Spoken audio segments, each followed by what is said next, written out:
মায়ের কুকীর্তি ধরে ফেলেছিল নাবালিকা মেয়ে। মায়ের সাহায্যে নাবালিকা মেয়েকে ধর্ষণের অভিযোগ দূর সম্পর্কের দাদার বিরুদ্ধে।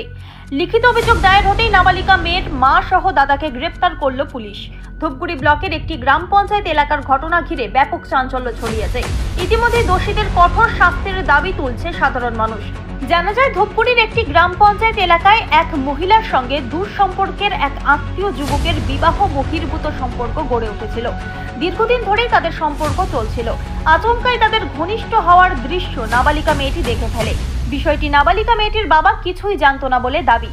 এদিকে নাবালিকার বাবা আরও অভিযোগ করেন, তাকে প্রতি রাতে জলের বোতলে ঘুমের ওষুধ মিশিয়ে খাওয়ানো হতো, তাই তিনি কিছুই বুঝতে পারেনি। এদিকে নাবালিকার মায়ের সহযোগিতায় ওই যুবক মেয়েকে ধর্ষণ করত। এভাবে দিনের পর দিন ধর্ষণের ঘটনা ঘটে চলছিল।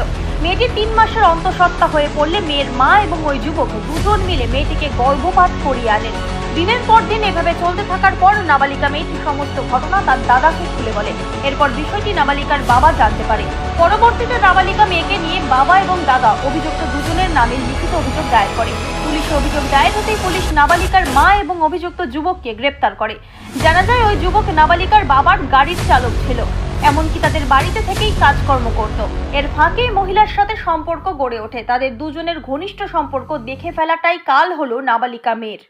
দুজনের ফাঁসির দাবি জানিয়েছে নাবালিকার বাবা। পুলিশ সূত্রে খবর, অভিযোগের ভিত্তিতে দুজনকে গ্রেপ্তার করে ঘটনার তদন্ত করা হচ্ছে।